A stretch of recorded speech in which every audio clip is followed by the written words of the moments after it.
Mavzu muomala madaniyati. Aziz bolalar, quyidagilarni yodda saqlang. Tanish kishi bilan uchrashganda, birortasi bilan suhbat boshlayotganda assalomu alaykum deyiladi.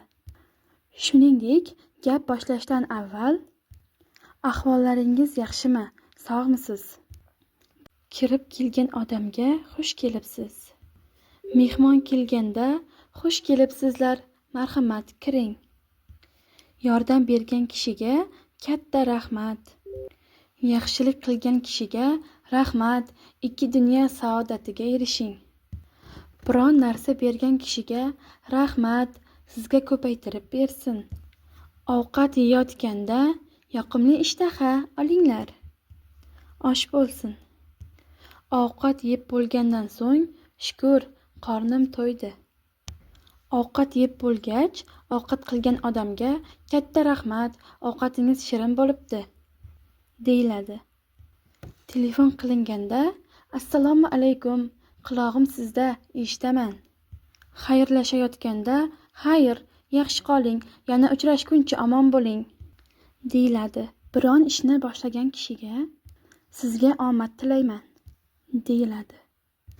Uyquga ketishdan oldin ota-ona va yaqinlarga xayrli tun, yaxshi yotib turinglar, deyiladi. So'zlashish odobi. Ey farzand, sen o'z yumushlaringni bajarishda odamlar bilan muomala qilasan. Buning uchun senga til berilgan. Sen til bilan boshqa jonzotlardan afzalsan. Shu bois chiroyli did farosatga rioya qil va tilingni faqat foydali narsalarga ishlatishing kerak. Buning uchun quyidagi qoidalarga rioya qil. Agar bir odamga gapirsang, o'rtacha ovoz bilan gapir. Agar suhbatdoshing so'zidan biror noto'g'ri narsani topsang, yolg'onchiga chiqarib yoki e'tiroz bildirib, ko'pchilik oldida uni hijolat qilma. Chunki u ozorlanadi. Jamoat joylarida baland ovoz bilan gapirma.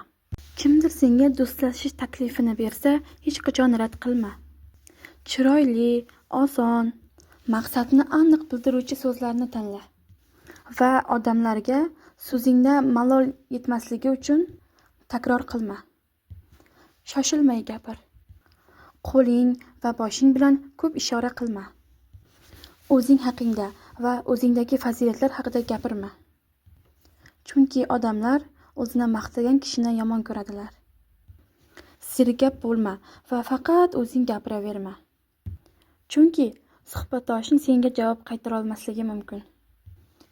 Agar birov sen biladigan hikoyani gapirayotgan bo'lsa, hikoyani bilishingni aytib, uni hijolat qilma. Bilsang ham sabr bilan tingla. Agar bir guruh odamlar o'zlariga tegishli bo'lgan mavzuni gaplashayotgan bo'lishsa, ularning gapiga qo'shilma. Faqat o'zlari seni suhbatga taklif qilishsagina ularga borib qo'shil. Sinfda ham dars jarayonida odobni saqla. Doskaga chiqqanda ham barchaga eshitiladigan darajada gapir. Juda qattiq ham, asta ham gapirma. Ustozingni diqqat bilan eshit. O'z partayning ustini ozoda saqla. Yoshi katta insonlar yonidan o'tganingda indamay o'tib ketma. Assalomu alaykum deb o'tib ket. Do'stlar bilan ko'rishganda ham odob bilan qo'l berib ko'rishish kerak. Aziz bolalar, shuni unutmangki, muomala madaniyati insonning asl darajasi va tarbiyasini ko'rsatadigan oynasidir.